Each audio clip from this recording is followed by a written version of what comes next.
Greetings, this is Sailesh Maharjan, and in this few minutes video I plan to introduce you to a case study on organizational culture and hiring practice at California State University, San Bernardino. Thank you for joining us as we examine a case study encapsulating a pressing issue in higher education policy and governance. Today we focus on the topic organizational culture and hiring practices at CSUSB. This case serves as both a lens through which we examine systemic inequities and a mirror reflecting the challenges faced by institutions nationwide. Our goal is to navigate this case study and uncover lessons that can reshape how higher education upholds principles of equity, diversity, and accountability. So let's set the stage. At CSUSB, the organizational culture, often shaped by leadership, policies, and workplace dynamics, revealed systemic gaps that lead to multiple lawsuits. Allegations range from racial and gender discrimination to pay inequities and retaliation against whistleblowers. Notably, Dr. Claire Weber and Dr. Anissa Rogers highlighted issues of harassment and gender-based pay disparities among senior administrative staff. These allegations underscore the challenges institutions face in aligning practice with an espoused value of equity and inclusion. The CSU non-discrimination policy reminds us of the broader implication. Quote, "The California State University is committed to an inclusive and equitable community that values diversity and foster mutual respect. All students and employees have the right to participate fully in CSU programs and activities free from discrimination, harassment, and retaliation." Quote unquote, California State University, 2024, page 1. Despite this commitment, the lived experience of employees and faculty often diverged from these ideals, revealing a dissonance between policy and practice. This connection becomes even more apparent when we consider institutional obligation under federal and state laws such as Title VII and Title VII of Civil Rights Act of 1964 and the California Equity in Higher Education Act, prohibiting employment and education discrimination. Yet, as seen in this case, or you will hear more about the case, policy frameworks alone are insufficient without mechanisms for enforcement and cultural accountability. Here's an important question. How do hiring practice reflect or counteract systemic inequities? The Equity Employment Opportunity Commission, EEOC, mandates that all institutions, including federal contractors, must actively prevent workplace discrimination. Yet systemic biases often persist covertly through hiring norms and cultural inertia. One striking element of this case is the interplay between governance and equity. The four-principle framework highlights that we've been discussing in this course that the necessary for governance boards to promote models for inclusion, equity, and positive social change while being adaptable to environmental changes. The experience that we shared through the CSUSB demonstrates the need for boards to move beyond mission statements to measurable actions that dismantle structural barriers. As we unpack this case study today, I encourage you to reflect on this quote from the CSU Collective Bargaining Agreement. The CSU prohibits discrimination based on age, disabilities, gender identity, marital status, race, religion, and other protective status, consistent with its non-discrimination policies. Yet policies are only as effective as the cultures that implement them. In the following video discussion with my three other colleagues, we will explore how institutional missteps at CSUSB serve as both a warning and a learning opportunity. Let's investigate how policies, governance structures, and organizational culture can be harmonized to build trust, to build truly equitable academic workspace. And next segment of this video, my colleague Carrie will present to you on little more detail on the case narratives and the following stories, including some policies that implemented in those cases. Leon will touch on key themes and insights for other organizations. And lastly, the presenter, Thomas, will provide you with a few legal documents, literacy on academic and industry literacy, literature, and also CSUSB policies and practice statements. Okay, so we've heard about our overview. We're looking at the organizational culture and hiring practice, particularly here at Cal State San Bernardino. We looked at the institutional profile, looked at the mission, values, and things like that. And we looked at the historical context as well in terms of the hiring practice and things in terms of the values of the institution and looking at what actually they do. So we're about to dive into that. And one particular case study, which is somewhat alarming. So stay tuned and hang in there. So back in June of 22, and Dr. Luke, you may know about this because obviously you've been at the campus for a little while, but we were looking at the two employees at Cal State San Bernardino. They filed a lawsuit against the university alleging the discrimination and retaliation. Interesting. Discrimination. So they complained about being discriminated against, and they felt as though they were retaliated against.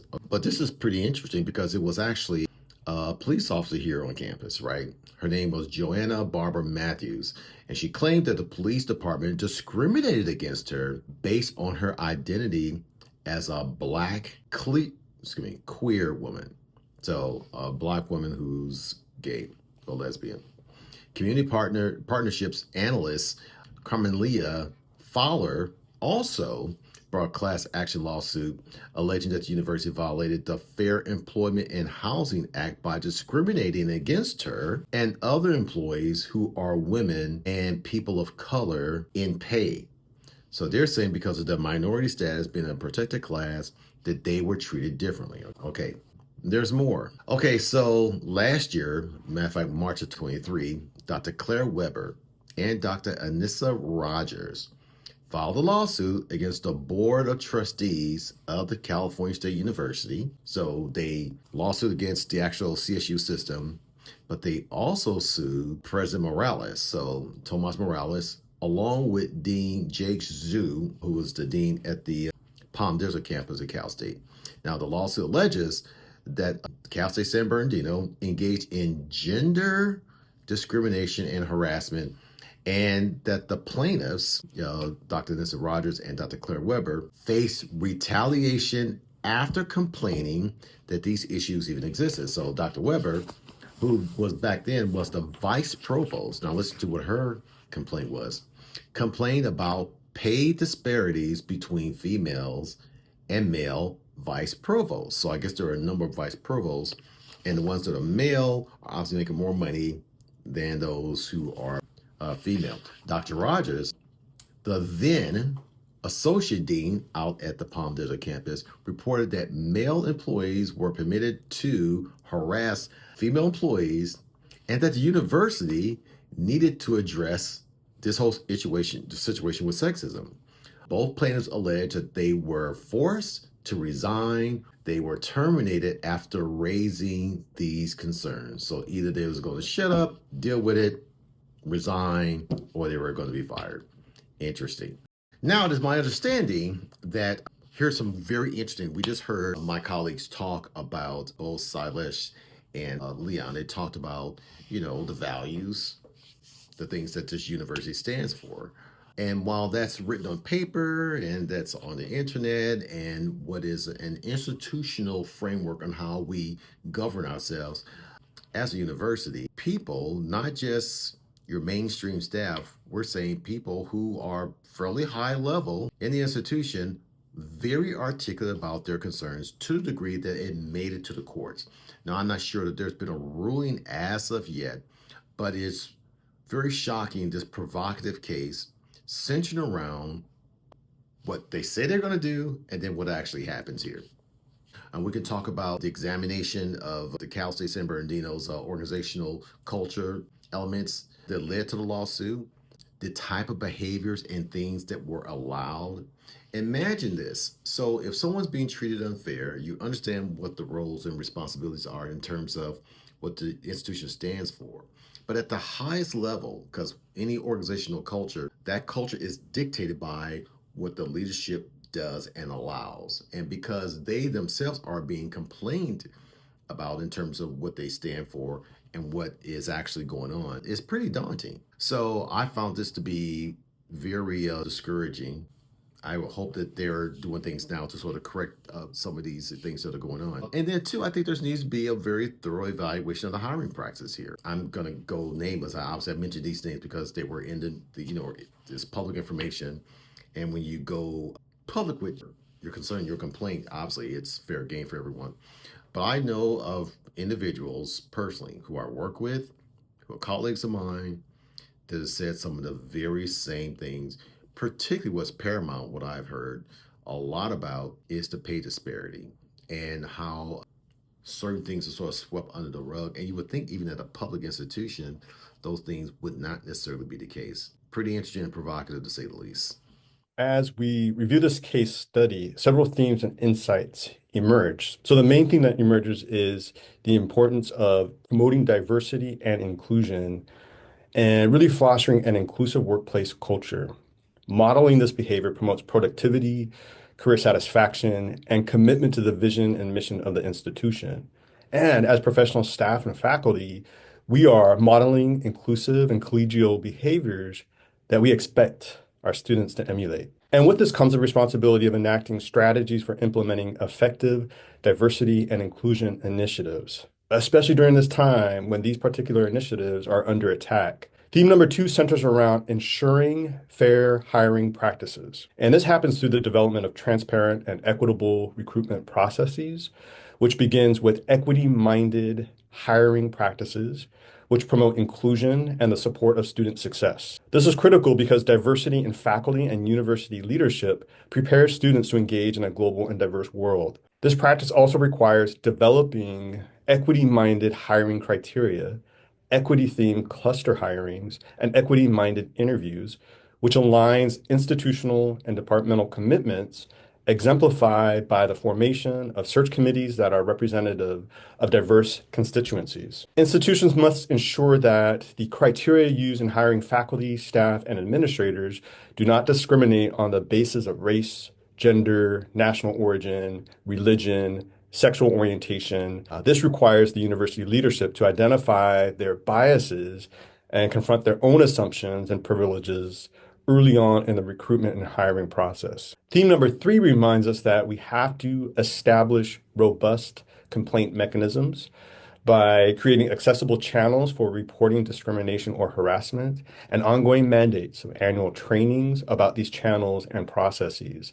In tandem, institutions need to ensure protection against retaliation for complainants and provide education on the details of this protection, the employee and or student rights, and expected responsibility for the campus community to report on acts that are unethical and or contradict the institution's mission and vision. And finally, the fourth theme demands leadership accountability. It is the responsibility and the role of leadership to model and enforce ethical behaviors in response to the call to action for institutions to prioritize ethical and inclusive practices. Leadership must promote an equity-mindedness culture in which educators are acting and thinking in ways that call attention to patterns of inequity, assume personal and institutional responsibility for doing what is necessary to eliminate those inequalities, and are race conscious and understand the history and the legacy of exclusionary practices in American education. The university's genuine commitment to equity-minded needs to be institutionalized and become the campus culture through policy and mandates. In order for this to happen, the institution must have efforts in place to proactively create a welcoming academic environment, secure resources for new hires, and expand the institution's professional relationships to include diverse candidates and disciplinary associations. Colleges and universities should designate an officer to comply with federal law and all employment decisions, like the hiring of an ombuds to help navigate and file complaints and to facilitate these decisions based on Title VII of the Civil Rights Act of 1964, which prohibits discriminatory employment practices such as hiring or promotion or termination based on race, religion, sex, national origin, and to facilitate decisions based on the Equal Pay Act of 1963, which prohibits inequality based on gender in regard to pay for equal work or for jobs requiring equal skills, efforts, and responsibilities, or those that are performed under similar conditions. In addition, the implementation of training programs focus on diversity, equity, and inclusion in tandem with regular audits to identify and rectify disparities all exemplify an equity-mindedness culture. Based on the themes from this case study, we propose the following recommendations. The first recommendation is institutions must create actionable steps that prevent discriminatory acts and conflicts from occurring. And they can do this by being transparent in regard to salaries, job titles, promotions, etc. Continuous and widespread conversations, ongoing trainings on implicit bias and racial microaggressions, and education. And all of these recommendations contribute to the organizational sense making and sense giving of the institution. Also, there must be an emphasis on continuous improvement and vigilance in maintaining fair practices, which might require a reevaluation of retaliation policies and protection for those who come forward. And finally, the last recommendation is there needs to be clear language that conveys the urgent message that making exceptions to institutional policy out of fear of a lawsuit must be avoided. These exceptions to policy become precedent and then prevent campus leadership from effectively addressing the underlying personnel challenges that cause the conflict in the first place.